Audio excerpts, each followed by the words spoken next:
এত অবাক হচ্ছেন কেন বড় ভাবি? পারুল এগিয়ে এসে জবার কাছাকাছি বসল। আপনি কি জানতেন না এসব? আমি? বিস্মিত হলো জবা। আমি কি করে জানবো এসব? আপনার দেবর, সে কেমন? আপনি কি জানেন না কিছুই? পারুলের চোখে প্রশ্ন, সুরে কটাক্ষতা, নাকি জেনেও না জানার অভিনয় করছেন। জবা বিহ্বল দৃষ্টিতে ওর দিকে চেয়ে রইল। তা দেখে পারুলের কঠিন মুখটা নত হয়ে এলো নিমিষেই। কণ্ঠে বিনয় ঢেলে বলল, মাফ করবেন, আপনার এসব প্রশ্নের সম্মুখীন করছি। জবা ওর একটা হাত পারুলের হাতের ওপর রাখল। নরম কণ্ঠে বলল, তোমার কোনো দোষ নেই। এ বাড়িতে কে যে অভিনেতা আর কে যে সত্যি তা বোঝা মুশকিল বটে। কিন্তু বিশ্বাস করো, ছোটন যে এতখানি গভীরের মাছ, আমার একটু অবিশ্বাসী লাগছে। কিন্তু তুমি একটা কথা বলো তো আমায়, সবকিছু জেনেও কেন বিয়েটা করলে? জানলাম আর কই সব, এখনো না জানি কত কি জানা বাকি। তবে তুমি যে বললে ছোটন এসবে জড়িয়ে, সে তো বিয়ের পর জেনেছি। তাকে যতটা শান্ত মনে হয় না, আসলে সে ততটা না। সবসময় একটা ভাব ধরে থাকে, বোঝায় কোথায় কি হচ্ছে তাতে তার কিচ্ছু যায় আসে না। অথচ এবারের একটা দেয়ালে সুরকি খুলে পড়ল, সবার আগে তার কানে খবর পৌঁছায়। সে জানতো আমি যে রোজ রাতে অনন্তদায়ের ভাবনায় কেঁদে মরি। একদিন সেই বলল, ওই অনন্তদায়ের কেস থেকে বাবাকে বাঁচাতে সেই নাকি চুক্তি দিয়েছিল, বাবাকে সবকিছু থেকে বাঁচিয়ে নেবে আর বিনিময়ে আমায় বিয়ে করবে। এত বড় ঘর, তবু কেন যেন এখানে কারো মেয়েকে কেউ দিতে খুব একটা রাজি হতো না। আর তার তো একটা বাচ্চা চাই, কাউকে তো দরকার। ব্যাস, আমার লোভী বাবাও রাজি হয়ে গেলেন। বলতে গেলে বেচেই দিলেন এক প্রকার। কি একটা অবস্থা, তাই না? এসব কথা যখন স্বামীর মুখে শুনি, তখন তার প্রতি আর কোনো কিছু কাজ করে? ভালো লাগা কিংবা ভালোবাসা? জবা ছোট করে একটা নিঃশ্বাস ফেলল। দুজনেই চুপ হয়ে রইল বেশ কিছুটা সময়। পারুল ভাবনায় হারিয়েছে, আর জবা ভেবে চলেছে এতক্ষণ যাবৎ শোনা কথাগুলি। কি অদ্ভুত সব ঘটনার স্বাক্ষর হতে হচ্ছে তাকে। এমন দুঃখ দুরাশা এ মহলে কেন চক্রাকারে ঘুরে বেড়ায় সর্বক্ষণ? কবু কি কেউ মুক্ত করবে সব? কবু কি শেষ হবে এই রহস্যময় অভিশপ্ত মহলের গল্পটা? চিন্তা শেষে এক বিরাট বড় প্রশ্নবোধক চিহ্ন। এই কয়দিন পারুলের সঙ্গে কান্তা নাম করে এক সহকর্মী থেকেছে। কাকলি ছিল অসতার প্রথম দুদিন।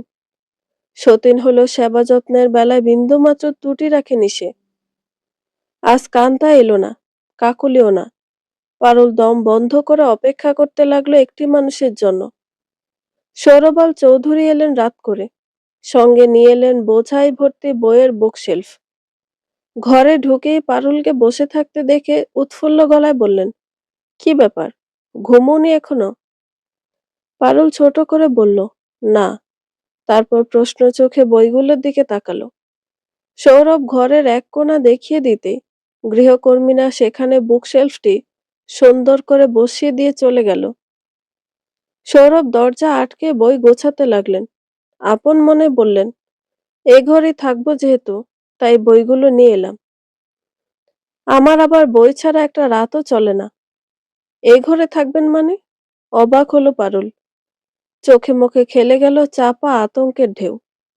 সৌরভ বললেন, বারে, বউ আমার অসুস্থ, মা হতে চলেছে, তার দেখভালের জন্য কেউ তো থাকা চাই পাশে, নাকি? অস্বস্তিতে সিটিয়ে গেল পারুল। মিনমিনিয়ে বলল কেবল, কান্তা ছিল তো। তাতে? এক ভ্রু উঁচিয়ে চাইলেন তিনি।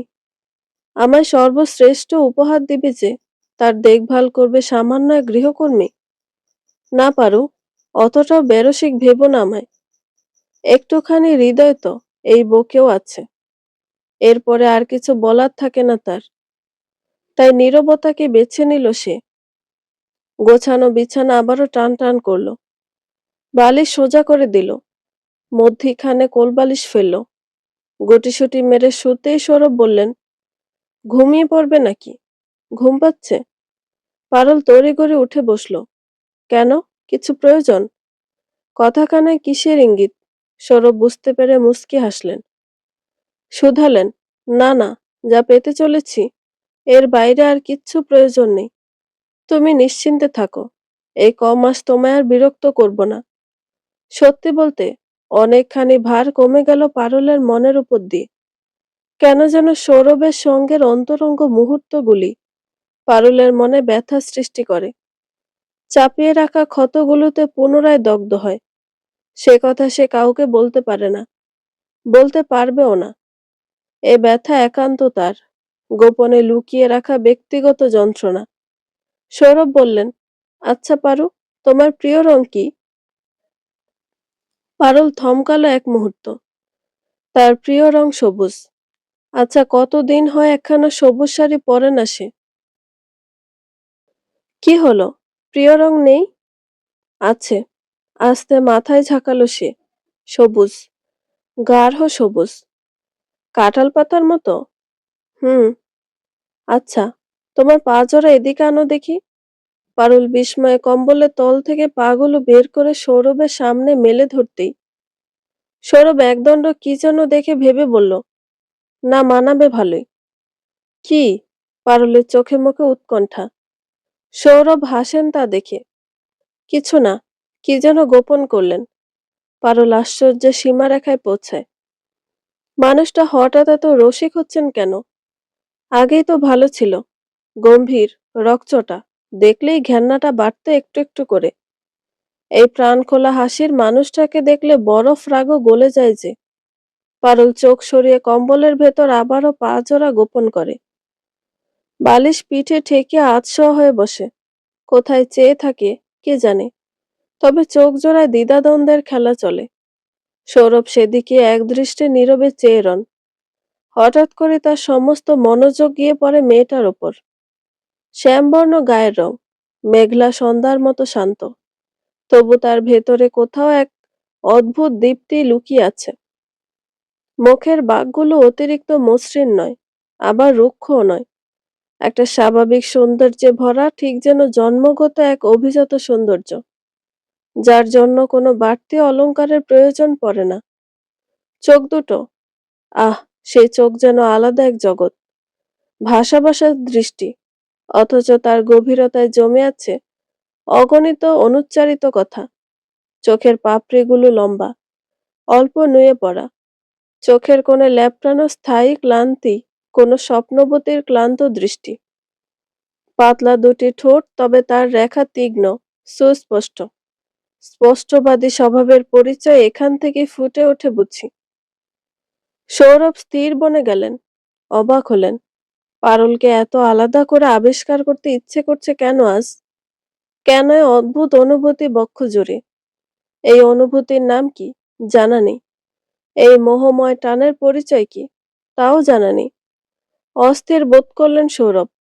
এই প্রথম একটা মানসিক ধাক্কা খেলে গেল মস্তিষ্কের ছোট গণ্ডিটায়।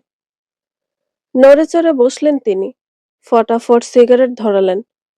দুটো টানে ধোঁয়া উড়িয়ে দিয়ে পুনরায় চাইলেন গাঢ় দৃষ্টিতে। পারুল চোখ জোড়া মুদে রেখেছে।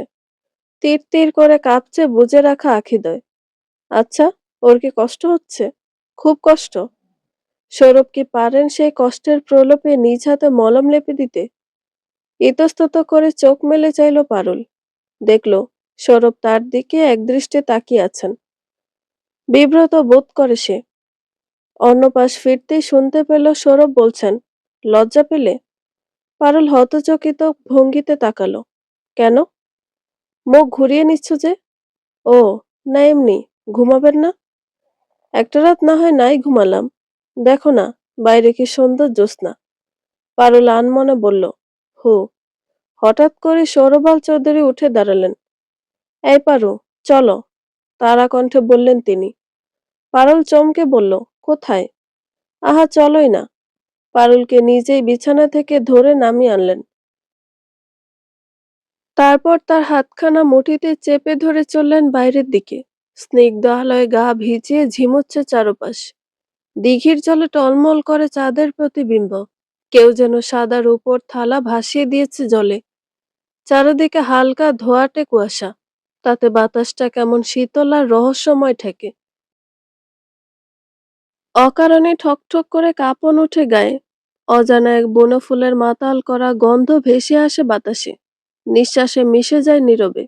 দূরে ঝিঝি পোকার ডাক কখনো তীক্ষ্ণ হয়ে ওঠে, আবার ধীরে ধীরে মিলিয়ে যায় নীরবতার ভাঁজে।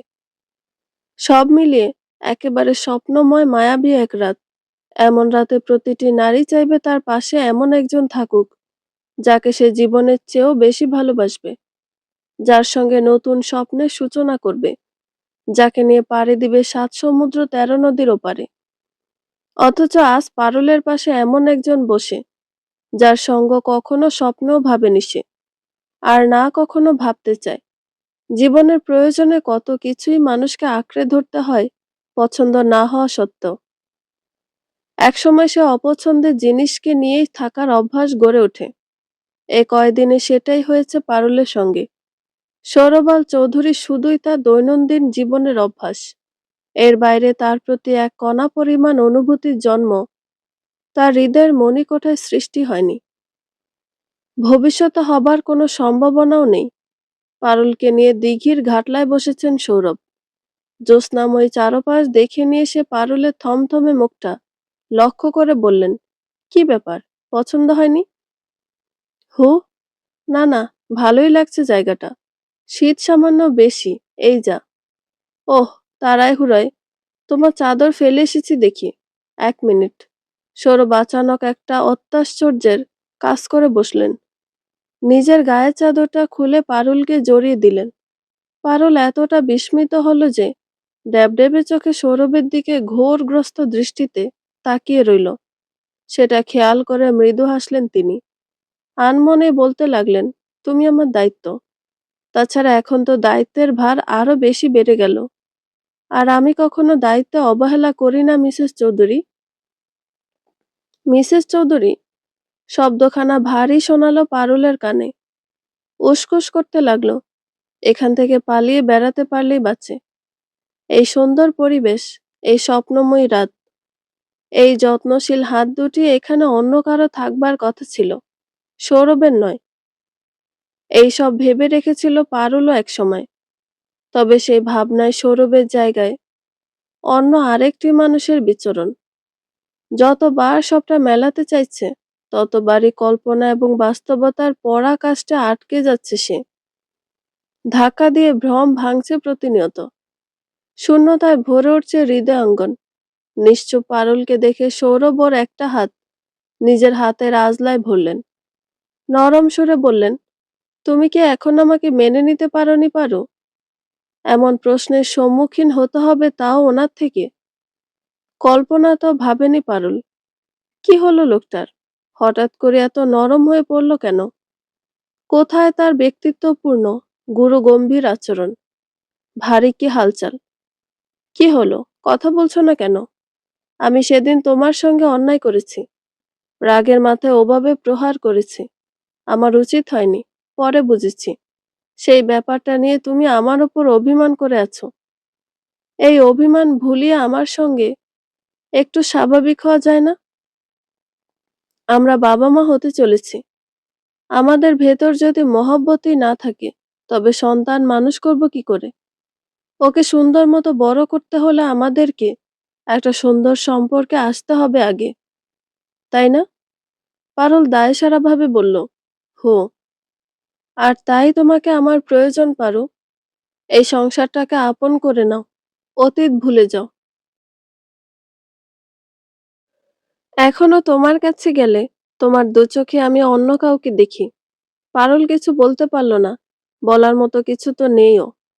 সৌরভ তার কাছাকাছি এলেন, একটা হাত পিঠে ঘুরিয়ে পারুলের কাঁধে রাখলেন, আঁকড়ে নিলেন নিজের বাহুডোরে। রিরি করে কেঁপে ওঠে পারুলের প্রতিটি শিরা উপশিরা, বরফের মতো জমে রয় সে।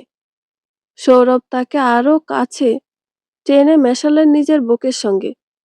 তারপর পারুলের মাথাটা নিজের কাঁধে এলিয়ে দিলেন নিচ থেকে। সামনে তাকালেন, দিঘির পানি শুকিয়ে অর্ধেকে নেমেছে, তবু দেখতে কি ভীষণ সুন্দর। সৌরভাল চৌধুরী ধীর স্বরে বললেন, আমাদের জীবনটা অন্যরকম হবে পারু। একটা ছোট্ট সুন্দর ফুটফুটে শিশু তোমার কোল আলো করবে, আর আমার জীবন আলোকিত হবে। এত দিনকার চাওয়া, বাসনা, স্বপ্ন আমার পূর্ণ হতে চলেছে। তুমি আমায় কোন সুখ দিয়েছ তুমি নিজেও জানো না পারো। আমি যদি পারতাম এই গোটা পৃথিবীটা তোমার পায়ের কাছে এনে দিতাম। নিঝুম রইল পারুল। দু চোখ বেয়ে নোনা জল নিঃশব্দে গড়াতে লাগলো তার। ওদের জীবনে আসা প্রথম কোনো সুন্দর মুহূর্ত তার নীরব সাক্ষী হয়ে রয়েছে। রূপলি থালার মতো ঝলমলে চাঁদ, স্থির দৃষ্টিতে তাকিয়ে থাকা দিঘির জল, আর দোতলার বারান্দায় দাঁড়িয়ে চেয়ে থাকা দুজোড়া চোখ কাকলি ও মুশফিকের। কাকলির চোখ উথাল পাথাল, যেন যে কোনো মুহূর্তে কান্নার বৃষ্টি ঝরে পড়বে। আর মুশফিক, সে নিঃশব্দে সিগারেটের ধোঁয়া ছাড়তে ছাড়তে তাকিয়ে আছে ওদিকে। তার দৃষ্টি গভীর, ভাবনা আরো গভীর। বাইরের চোখে যার অর্থধ্বনি ধরা বড় দায়। রোদ ঝলমলে দিন। সকাল থেকে আবহাওয়া ফুরফুরে মেজাজে আছে, ঠান্ডাও বেশ কম। উঠোনে সূর্যি মামার উৎপাত ভীষণ। রোদের তেজে সবকিছু খাকা করছে। তবে এই রোদ গায়ে মাখাতে বেশ ভালো লাগছে। চিটচিটে ঘাম নয়, বরং একটা উষ্ণ ওম জাগছে শরীরে। আজ উঠোনে পাটি পাতা হয়েছে। সেখানে বসে আছেন আমিনা বেগম, তার পাশে জবা এবং কাকলি। কাকলির মাথার আধ পাকনা চুল বেছে দিচ্ছে জবা, আর দুজনে গুটুর গুটুর গল্প করছে। আমিনা বেগম তাই দেখছেন আর পান চিবুচ্ছেন। এটা ভেতর বাড়ির উঠোন, এখানে বাইরের কারো আসার নির্দেশ নেই। তাই অবলীলা এখানে শুয়ে বসে আরাম করতে পারেন বাড়ির মহিলারা। রোমানা সবার জন্য পিঠা নিয়ে এসেছে। তাকে দেখে আমিনা বেগম জিজ্ঞেস করলেন, ছোট বৌমা কই? তারে এখানে এসে বসতে বলো। গায়ে রোদ লাগাক, এই রোদে উপকার আছে। কাকলি আড়ালে মুখ ভেঙচি কাটলো তা শুনে। যবে থেকে পারুলের বাচ্চা হবে খবর পেয়েছে, তবে থেকে ওর প্রতি সবার একটা আলগা পীড়িত। কাকলির মাঝে মাঝে সহ্য হয় না, অসহ্য লাগে। ইচ্ছে করে চিৎকার করে বলতে, বাচ্চা কি দুনিয়াতে একা পারুলেরই হবে নাকি? এত আদিক্ষেতার কি আছে? রুমানা বলল, তাকে তো ঘরে দেখি নাই। আসার সময় তাকেও পিঠা দিতে গেছিলাম। না দেখে ভাবলাম আপনাদের এখানে আছে বুঝি। না, এখানে তো আসা নাই। তাহলে কোথায় গেল ছোট বৌমা? আমিনা চিন্তিত স্বর বুঝতে পেরে রুমানা তড়িঘড়ি করে খুঁজতে যেতে নিতেই পারুল উঠোনে নেমে এলো। গায়ে ভাঁজ ভাঙা নতুন শাড়ি, গাঢ় সবুজ যার রং, ভেজা চুলে অপ্সরার মতো লাগছে তাকে। এইমাত্র গোসল সেরে এলো, যেন সদ্য ফোটা সবুজ গোলাপ। উপস্থিত সকলে মুগ্ধ চোখে পারুলের দিকে তাকালো। আমিনা বেগম হাত বাড়িয়ে ডাকলেন, এসো ছোট বৌমা, এখানে এসে বসো। পারুল সেদিকে গিয়েই বসলো। পিঠার একটা বাটি তার হাতে তুলে দিলেন আমিনা। গোসল করলে? ভালো করেছ। প্রতিদিন এরকম সকাল সকাল গোসল করেই রোদে গা শুকিয়ে নেবে, তাতে আর ঠান্ডা লাগবে না। জানো তো, তোমার ঠান্ডা লাগা মানে আমার নাতিরও ঠান্ডা লাগা। পারুল অস্বস্তিতে কাটা হয়ে বলল, জি আম্মা। নাও বৌমা, পিঠাটা খেয়ে নাও। এই রঙে মানিয়েছে তো তোমাকে। এটা কি তোমার বাবার বাড়ি থেকে নিয়ে এসেছিলে নাকি? না আম্মা, উনি দিল। সৌরভ? পারুল লজ্জায় মিশে বলল, জি আম্মা। চকিতে তার দিকে চাইল কাকুলি। বুকটা ফের ভারী হয়ে এলো তার। ঠিক কতদিন তার জন্য একখানা শাড়ি কেনে না সৌরভ? কবছর হলো, মনেও তো নেই। কাকলি উঠে পড়ল। জবা বলল, কি রে, কই যাচ্ছিস? বসবি না আর? না, সবাই এখানে বসে থাকলে দুপুরের রান্নার ওদিকে দেখবে কে? তার চেয়ে আমি যাই বরং। কাকলি তরতর করে চলে গেল। জবা বুঝতে পেরে পারুলের দিকে তাকালো একবার, যেন চোখের ভাষায় বলছে, এ কথাটা ওর সামনে না বললে হতো না? 2 মাস হয়ে 3 মাসে পড়েছে। পারুলের জীবনটা এলোমেলো হয়ে গেছে। নাওয়া খাওয়া ঘুম কিংবা কিছুরই নিয়ম নেই আর। যখন ইচ্ছে খায়, ইচ্ছে না হলে খায় না। কোনো কোনো রাত বেঘুরে ঘুমায়, কোনো রাতে এক ফোঁটা ঘুম ধরে না। এই অগোছালো জীবনের শেষ কোথায় জানা নেই তার। তবে আজ অনেক দিন পর একটা জিনিস খেতে বড্ড মন চাইছে পারুলের। গর্ভাবস্থার বেশি দিন হয়নি, বিয়ের মাসেই পেটে সন্তান। এখনো সেভাবে খাবার দাবারের গন্ধ খুঁজে পায় না সে। তবে পেট মুচড়ে আসে মাঝে মাঝে, ভেতরে খাবার পানি সব এক হয়ে গলায় যেন।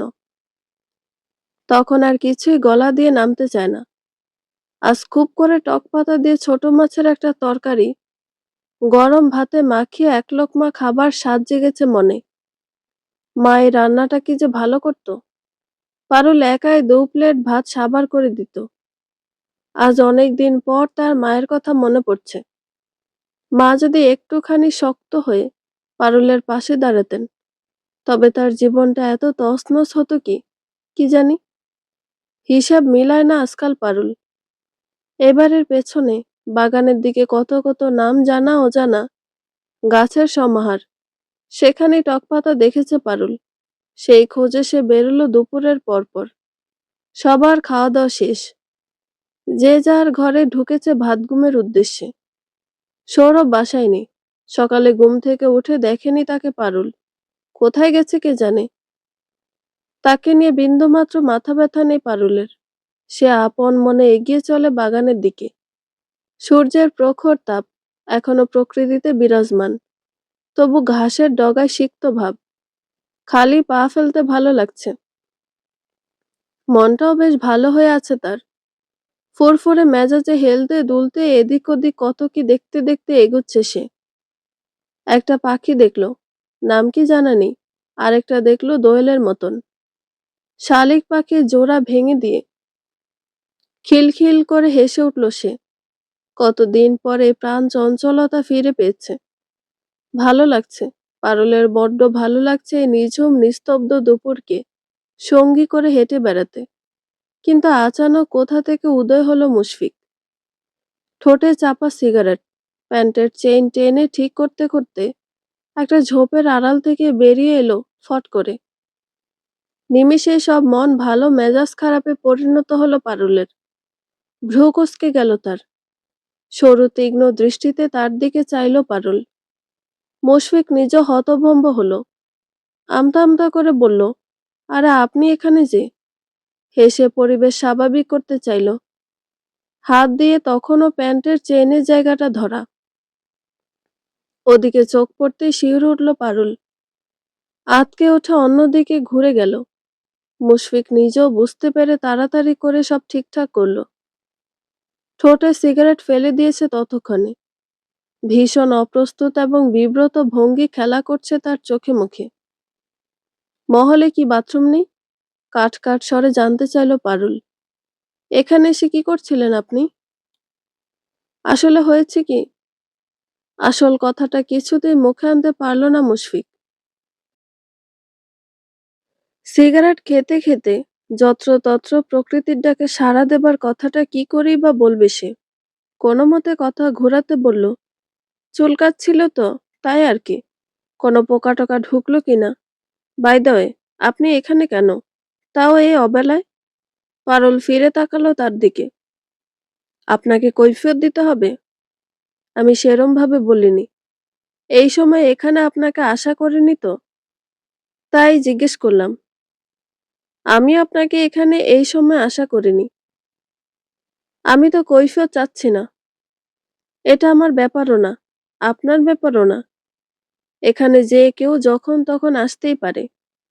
এই বলে হন হন করে হাঁটা ধরল পারুল।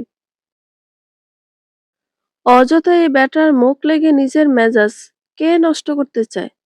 এমনিতেই যা নষ্ট হওয়ার তা তো হয়েছে। খুব তো ভালোই লাগছিল, এখন আর লাগছে না। বনের নীরবতাও বড্ড অসহ্য লাগছে।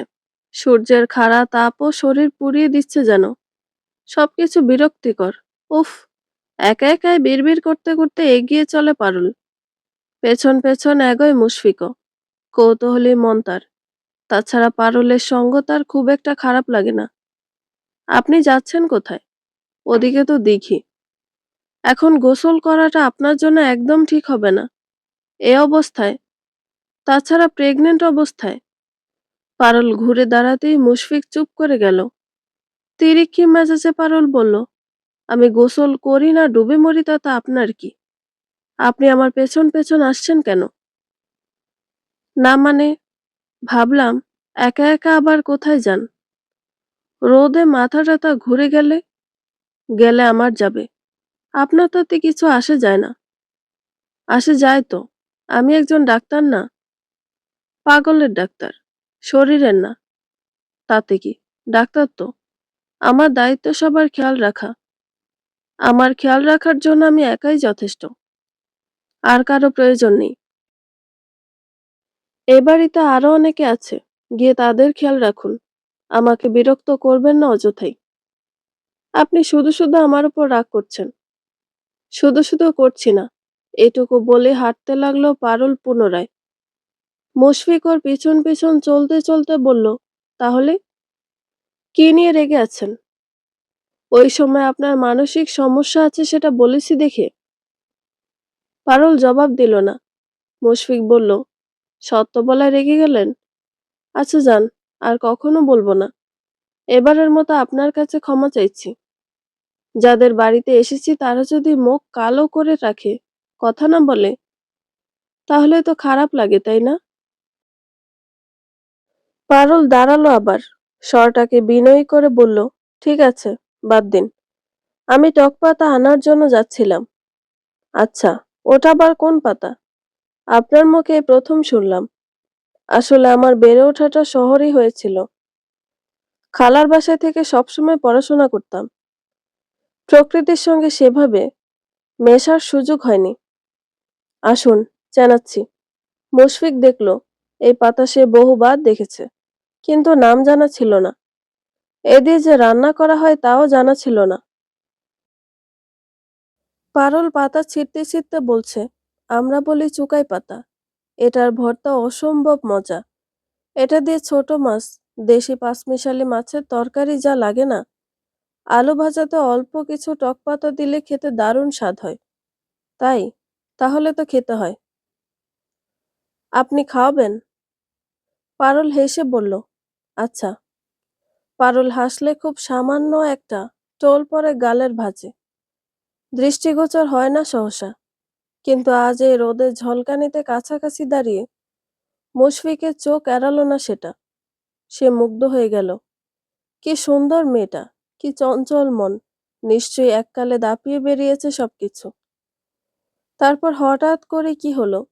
সবকিছু ভেঙে চুরে চূর্ণ বিচূর্ণ হয়ে গেল। জবাপা সব বলেছে তাকে। সব শুনে বুঝেছে পারুলের এই মানসিক অশান্তির কারণ। নিন, এগুলো আপনার কাছে দিলাম। বড় ভাবিকে গিয়ে দিবেন। উনি চেয়েছিল আমার কাছে, ভুলে গেছিলাম। আমি গিয়ে রান্না বসাবো তো, আপনি একটু ওনাকে দিয়ে দিন। মুশফিক হাত বাড়িয়ে পলিথিন ব্যাগটা ধরল। পারুল তাকে চলে যেতে বলছে। কেন? মুশফিক প্রশ্নটা আর করল না। ঠিক আছে বলে চলে গেল। তবে পুরোপুরি না।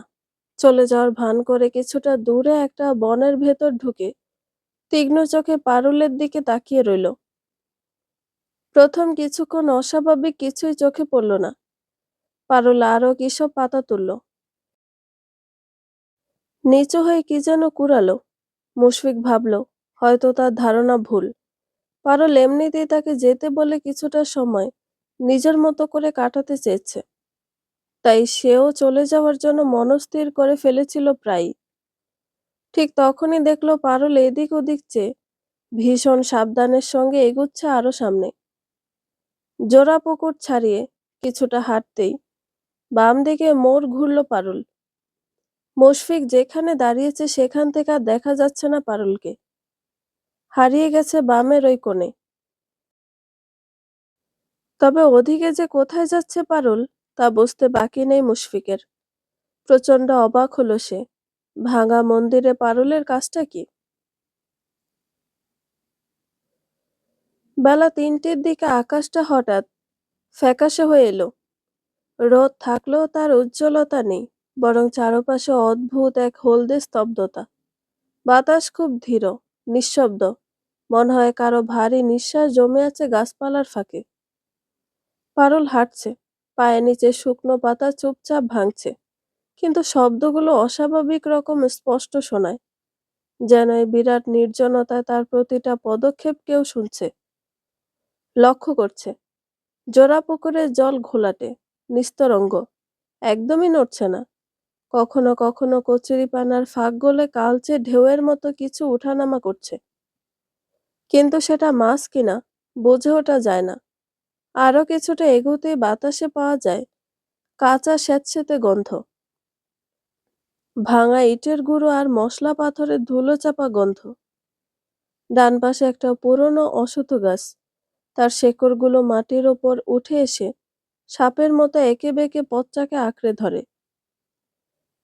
সেই শেকড়ের ভেতর লুকিয়ে রয়েছে কালচে শ্যাওলা। দেখলে মনে হয় শুকনো, কিন্তু কাছে গেলে বোঝা যায় ভিজে, স্যাঁতসেঁতে, ঠান্ডা। পারুল শান্ত নয়, বরং অদ্ভুত এক টান অনুভব করছে। কেউ যেন মৃদু গলায় ফিসফিস করে ডাকছে তাকে। সেই ডাক শোনাও যাচ্ছে না, আবার ভুলে যাওয়া যাচ্ছে না। তার নিঃশ্বাস ভারী হয়ে ওঠে, আর ঠিক তখনই দৃশ্যমান হয় সেই দেয়াল, সাদা রঙে রাঙানো মোটা ইটের দেয়াল, অকারণে নতুন রং করা। আশেপাশে এত জীর্ণতার মধ্যেও দেয়ালটা স্বাভাবিকভাবে নিখুঁত, একটাও দাগ নেই, শ্যাওলা নেই, ফাটল নেই। ইচ্ছা করে কেউ যেন খুব যত্ন দিয়ে এখানে একটা সীমানা টেনে দিয়েছে। ওপারে কি আছে দেখা যায় না, চারপাশে শুধু গাছের ছায়ার নিস্তব্ধতা। পারুল হাত বাড়িয়ে ছোঁয় দেয়ালটা, ঠান্ডা, অস্বাভাবিক ঠান্ডা। গাছগাছালি এতই ঘন এখানে যে ঠিক করে রোদটাও পড়ে না। ওর গায়ে স্পর্শ করতে বুকের ভেতর কেমন খালি খালি লাগে। মনে হয় এই দেয়ালের ওপারে যাওয়া মানে আর ফিরে আসা যাবে না। তবু পারুল তালু চেপে রাখে দেয়ালে অনেকক্ষণ। কেন যেন হৃদযন্ত্র ধীর হয়ে গেছে এখানে এসে। কি যেন অনুভব করতে চাইছে সে। তারপর এক সময় পারুল হাত সরায়, আশেপাশে দেখে, শিওর হয় এই দেয়াল অতিক্রম করে যাবার সাধ্যই তার নেই।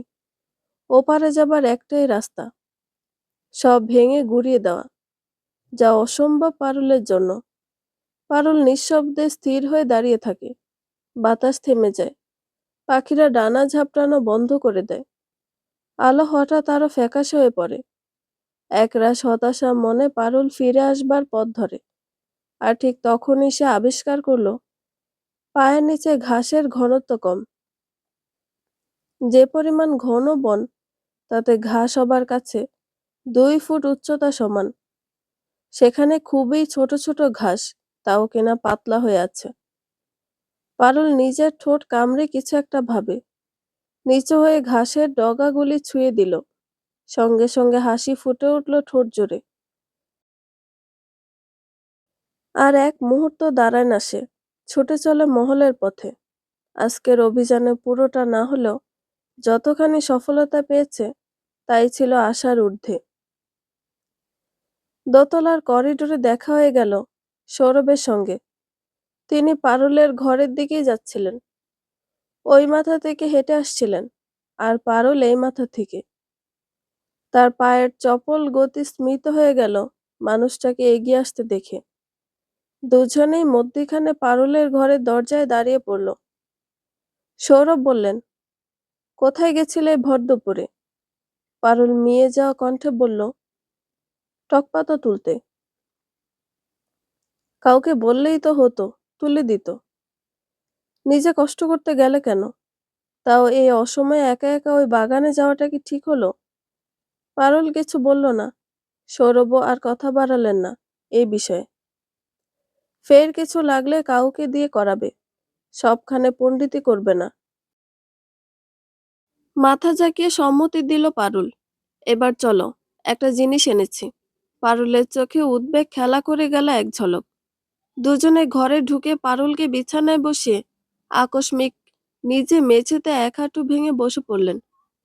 পারুল বিস্ময়ে হতভম্ব হয়ে গেল। তার আশ্চর্যকে চরমে নিতেই হাত বাড়িয়ে একটা পা টেনে নিজের ভাঁজ করা হাঁটুতে রেখে পাঞ্জাবির পকেট থেকে আলগোছে জিনিসটা বের করলো। ধুক ধুক করে ড্রাম বাজাচ্ছে পারুলের হৃদযন্ত্র। এত জোরে বিট করছে, মনে হচ্ছে যে কোনো মুহূর্তে জিনিসটা ছলকে বেরিয়ে আসবে বাইরে। সৌরভ পরম মমতায় পায়েলটা পারুলের পায়ে পরিয়ে দিয়ে নিজেই নেড়েচেড়ে দেখল একদণ্ড। তারপর পারুলের দিকে তাকিয়ে বললেন, পছন্দ হয়েছে? পারুল কথা বলতে পারল না। তার জীবনে এত অত্যাশ্চর্যের ঘটনা এর আগে কখনো ঘটেনি। যেদিন অনন্ত দায়ের মৃত্যু সংবাদ পেয়েছিল পারুল, হয়তো সেদিনও সে এতটা বাকহারা হয়নি।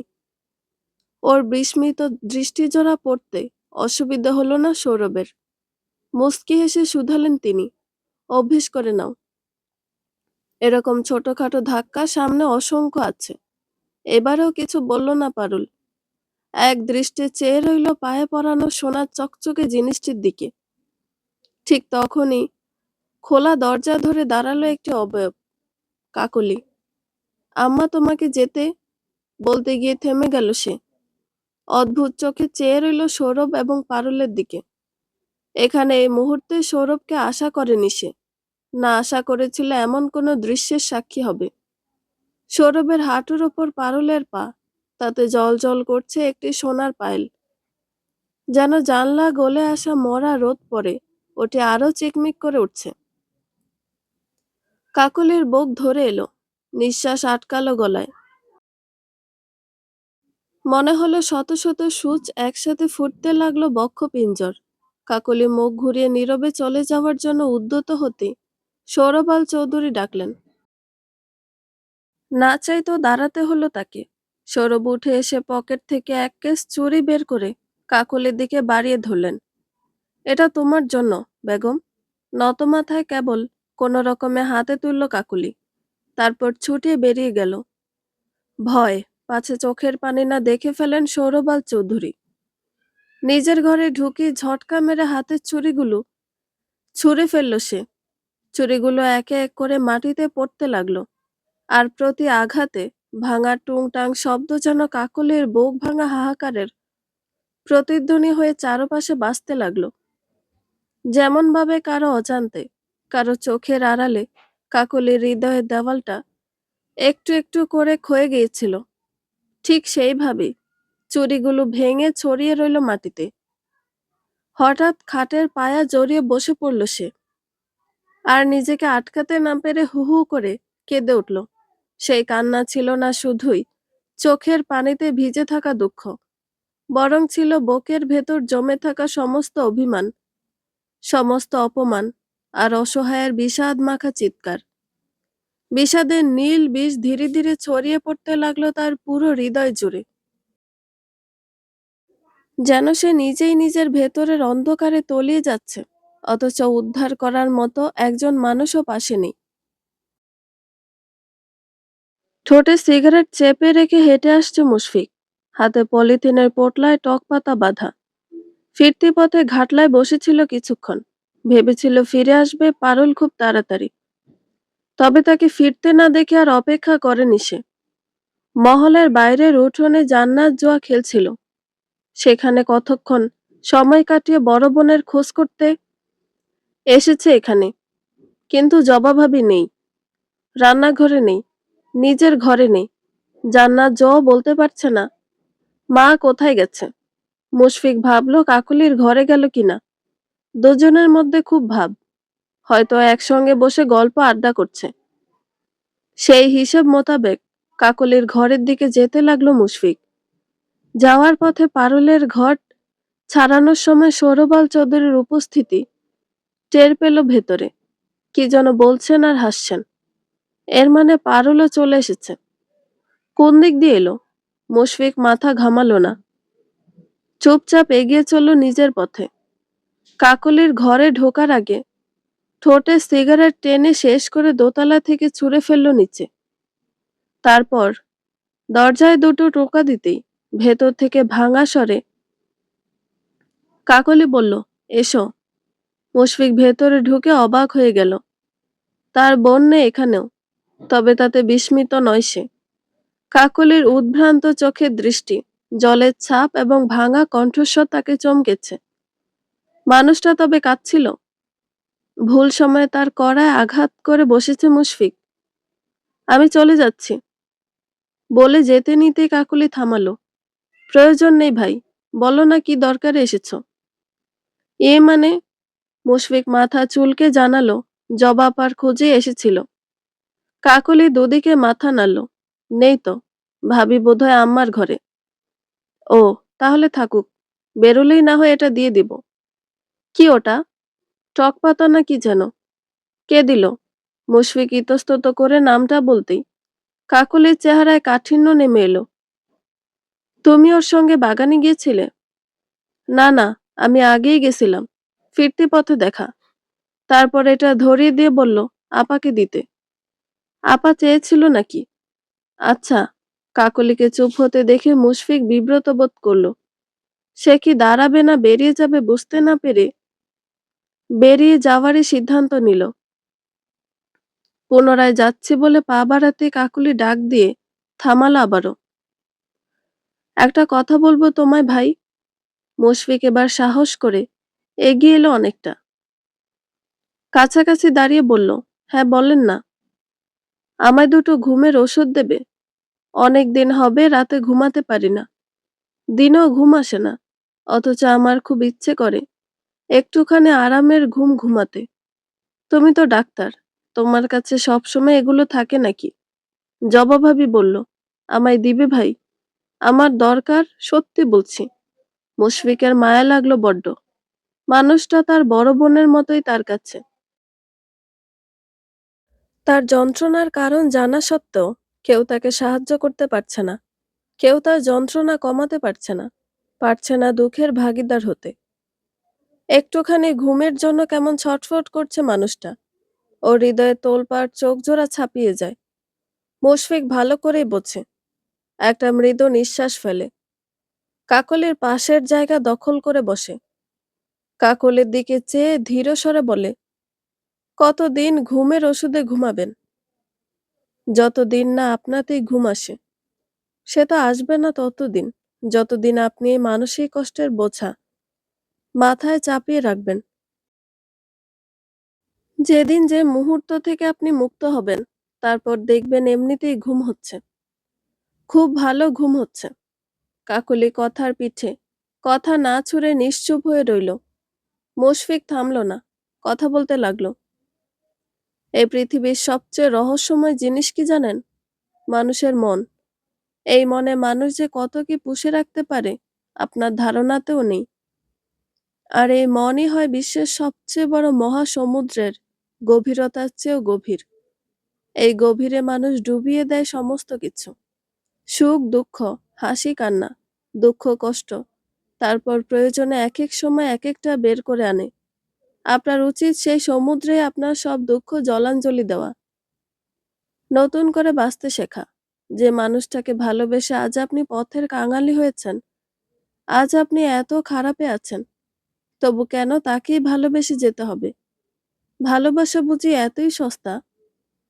একজন আমায় না বাসতেও আমার তাকে সবটা উজাড় করে দেওয়া চাই?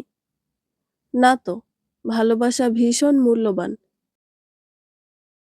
বলতে পারেন এই পৃথিবীর সবচেয়ে মূল্যবান জিনিস। এই ভালোবাসায় লুকিয়ে থাকে মমতা, যত্ন, বিশ্বাস, ভরসা। এতগুলো জিনিস একদম বিনামূল্যে কাউকে দিয়েও যখন ফিডব্যাকে কিছুই ফেরত না পান, তখন দেওয়া বন্ধ করে দিন। এতে নিজে ভালো থাকবেন, শারীরিকভাবে, মানসিকভাবে। ভালোবাসা মানেই তাকে পাওয়া নয়। ভালোবাসা মানে সে ভালো থাকুক, যেখানে সে থাকতে চায় তা চাওয়া। ভালোবাসা মানে ভালো রাখা। সে যদি আপনাকে ছেড়ে নিজের মতো করে নিজের নতুন জীবন নিয়ে ভালো থাকতে পারে, তবে থাকুক না। আপনিও আপনার মতো করেই ভালো থাকতে শিখুন। এর জন্য আপনার গণ্ডি বড় করুন, আর পৃথিবীটাকে ছোট করুন। নিজের চাইতে বেশি কাউকে ভালোবাসবেন না, এই প্রতিজ্ঞা করুন। পছন্দের জিনিসগুলিকে হ্যাঁ বলুন, অপছন্দের জিনিসকে না বলে এড়িয়ে চলুন। মনে রাখবেন, জীবন এই একটাই। বিশ্বাস করুন, এই জীবনের চাইতে বেশি দামি আর কিচ্ছু নেই। এই একটা জীবনে ভালোভাবে বেঁচে নিন। কে জানে এরপরে কি হয় না হয়। আর সব ক্ষেত্রে কম্প্রোমাইজ করার কোনো প্রয়োজন নেই। বিশেষ করে সম্পর্কে আপনাকে যতটুকু দেবে ততটুকুই আপনি ফেরত দেবেন, না কম না বেশি। এই ক্ষেত্রে যতই কম্প্রোমাইজ করবেন বিনিময়ে ততই নিষ্ঠুরতা ফেরত পাবেন। এই কথাগুলো আমি শুধু আপনাকে না, সবাইকে বলছি। সম্পর্কে কম্প্রোমাইজ করতে হয় না, কখনো না। ভালোবাসাকে সস্তা বানাতে হয় না, বরং আপনি কতটা মূল্যবান তা সময়ের সঙ্গে মিশে ধীরে ধীরে বুঝিয়ে দিতে হয়। তবে হৃদয়ের জিত, ভালোবাসার জিত। কাকলি বিমুগ্ধ হয়ে মুশফিকের কথাগুলো শুনল, পাল্টা জবাবে কিচ্ছুটি বলল না। মুশফিক উঠে দাঁড়িয়ে বলল, এক পাতা ওষুধ পাঠিয়ে দেব, তবে একটার বেশি খাবেন না। একদিন গ্যাপ দিয়ে দিয়ে খাবেন, সবচেয়ে ভালো হয়। প্রয়োজন না হলে খাবারই দরকার নেই। নিজে থেকে চেষ্টা করবেন ঘুমানোর। আপনি চেয়েছেন তাই দিচ্ছি, নইলে এই ওষুধ আমি কাউকে দেই না সহজে। কাকলি স্বস্তির স্বরে বলল, হয়তো আর লাগবে না ভাই। তুমি যা বললে আমি আমার মাথায় ঢুকিয়েছি। দেখি, হয়তো এবার শান্তির ঘুম আসবে আমারও। প্রত্যুত্তরে একটা মিষ্টি হাসি ছুরি দিয়ে বেরিয়ে এলো মুশফিক। পকেট থেকে সিগারেট বের করে সঙ্গে সঙ্গে ধরালো। কেন যেন একটা অস্থিরতা কাজ করছে মনের কোণে। আর চোখে একবার পারুলের ঘরের দিকে তাকালো সে। দরজা লাগানো, ভেতরে নিশ্চয়ই সৌরবাল চৌধুরীর সঙ্গে সময় কাটাতে ব্যস্ত। মুশফিক আর দাঁড়ালো না, তরতর করে নেমে এলো নিচে, যেখানে জান্নাত জোয়া তখনও খেলায় বিভোর। রাতের খাবারে সবাই হাত চেটেপুটে খেলো। টকপাতা দিয়ে দেশি পাঁচমিশালি মাছের মাখা ঝোল। সৌরবাল চৌধুরী বারবার প্রশংসায় ভাসালো পারুলকে। পারুলও খুব খুশি, চোখে মুখে হাসির ছটা খেলা করছে। তবে তার এই খুশির কারণ আপাত দৃষ্টিতে সকলেই সৌরভের প্রশংসা ধরে নিল, আসল কারণ ভিন্ন। দুপুরে সেই সফল অভিযানই পারুলকে আনন্দিত করে তুলেছে এতদিন পরে। পারুল কৌতূহলী স্বভাবের মেয়ে, সবকিছু দাপিয়ে বেড়ানো প্রাণচঞ্চল ভোমরা। পরিস্থিতির চাপে পড়ে তার মন মাইন্ড নির্জীব হয়ে গিয়েছিল সত্য, তবে রক্তে মিশে থাকা চঞ্চলতা, কৌতূহল মিটে যায়নি। সেই স্বভাবগুলি আবারও মাথাচাড়া দিয়ে উঠতে লাগলো যখন এই বাড়িতে এসে একটা অদ্ভুত রহস্যের সঙ্গে জড়িয়ে পড়ল সে। ঘটনার পরিপ্রেক্ষিতে তার কাছে এইটি মূল কারণ হয়ে উঠল। রহস্য উদ্ঘাটনে উঠে পড়ে লাগলো। সেই সন্ধ্যের চিৎকার যা গা হিম করে দিয়েছিল পারুলের, তা যে সৌরভের কোনো কুকুরের নয়, সেটিও এখন জলের মতোই পরিষ্কার। আর এতেই তার কৌতূহলী মনে ছটফটানি বেড়ে চলেছে দ্বিগুণ হারে। এই যে এতগুলো দিন এই মহলে, কই একটি কুকুরকেও তো কখনোই দেখতে পায়নি সে। না পেয়েছে কুকুরের খাবার দাবারের কোনো চিহ্ন। একটা কুকুরকে ওই ঘরেই সারা জীবন আটকে রাখবে, এমনটা ভাবা কি অবাঞ্ছনীয় নয়? তবে প্রমাণ হয় এই, আদতে কোনো কুকুরই এই মহলে নেই। সৌরবাল চৌধুরী সেদিন মিথ্যে বলেছিলেন, আর সেই মিথ্যেটার আড়ালে লুকোনো সত্যিটা তবে কি? এই খুঁড়তেই তার দাপুটে মনের উত্তেজনা যত। পারুল সবাইকে নিজের রান্না করা তরকারি পাতে তুলে দিচ্ছে। আজ চেয়ারে কাকলিও বসেছে সকলের সঙ্গে, জবা এবং সে পাশাপাশি। দুজনের মুখই গম্ভীর, তবে কাকলি তুলনামূলক বেশি। সে অন্যান্য তরকারি দিয়ে খাওয়া চালিয়ে যাচ্ছিল। পারুল তার দিকে আসতেই কাকলি কঠিন সুরে বলল, আমার লাগবে না, আমি খাই না। কি হলো বড় বৌমা, তুমি নাকি পছন্দ করতে এসব? বললেন আমিনা বেগম। কাকলি তার দিকে চেয়েও কঠিন সুরে বললেন, আজ খেতে ইচ্ছে করছে না আম্মা, ইলিশের পেটি দিয়ে খেতেই ভালো লাগছে। বলে পুনরায় খাওয়ায় মন দিল সে। পারুল আহত হলো, বুঝতে পারল কাকলি আর তার মধ্যকার নীরব স্নায়ুযুদ্ধ চলতে থাকবে এভাবেই। পারুল ঘাটালো না আর, অন্যদের সার্ভ করতে লাগলো। খাওয়া শেষে সৌরভ কাকলিকে ডাকলেন, বেগম আমার সঙ্গে এসো। প্রত্যুত্তরে কাকলি ব্যস্ত গলায় জানতে চাইলেন, কেন? সৌরবাল চৌধুরী হতভম্ব হয়ে গেলেন, সঙ্গে বিহ্বল চোখে চাইলেন আমিনা বেগমও। উপস্থিত সকলের মাঝেই চাপা উত্তেজনা। কাকলি বুঝতে পেরেও কোনো কিছু বলল না আর। উত্তরের আশায় চেয়ে রইল সৌরভের দিকে। তবে সৌরভ ওই চোখ জোড়ায় কেবল উত্তরই নয়, বরং এক ধরনের বিষণ্ণতা খুঁজে পেলেন। তিনি ভারী গলায় বললেন, আমি ডাকছি আর তুমি প্রশ্ন করছো বেগম? কাকলি কথা বাড়ালো না, সৌরভের সঙ্গে এগিয়ে চলল।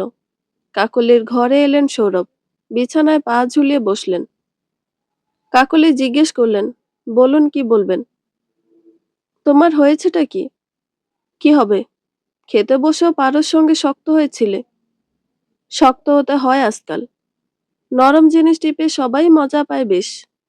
সৌরভ কাকলের হাত ধরে তাকে টেনে নিজের পাশে বসালেন। কি হয়েছে? এত রেগে আছো কেন বেগম? কি চাও তুমি? আমি কি চাবো? আপনি যা চেয়েছেন তা পাচ্ছেন। বেশ, হলোই তো। আমার কিছু চাওয়ার নেই, বলে উঠে দাঁড়ালো কাকলি। রাত অনেক হয়েছে, বলল কাকলি, যেন সৌরভ বুঝতে পারেন তাকে এখন ঘর ছেড়ে বেরোতে হবে।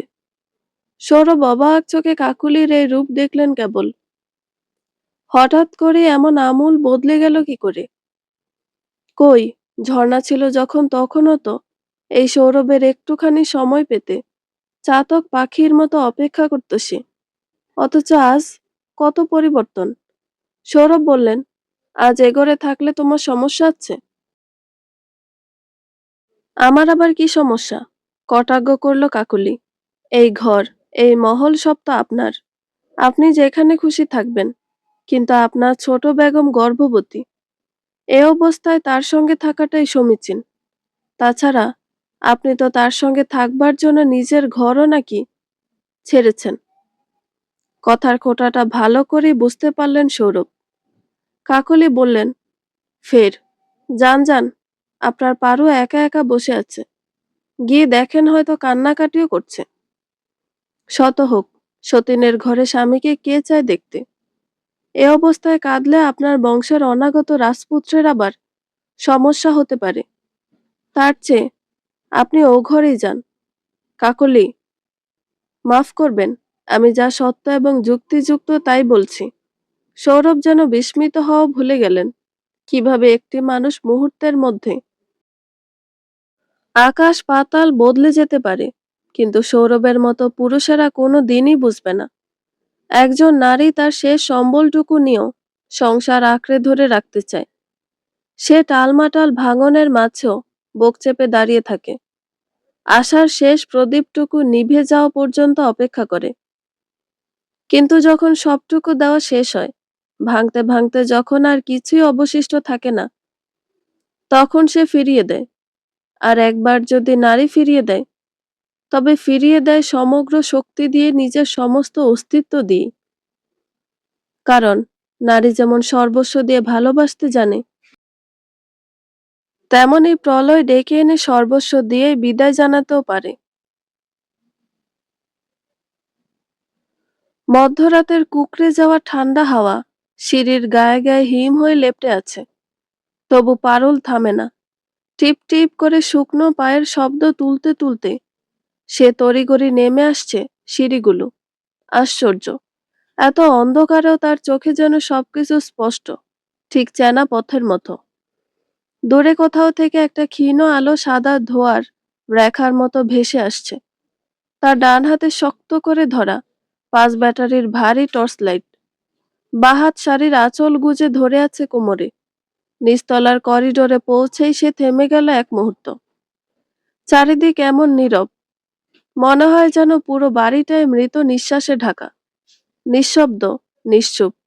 অথচ পারুল জানে, মানুষ আছে, সবাই আছে, কেবল গভীর ঘুমে আচ্ছন্ন।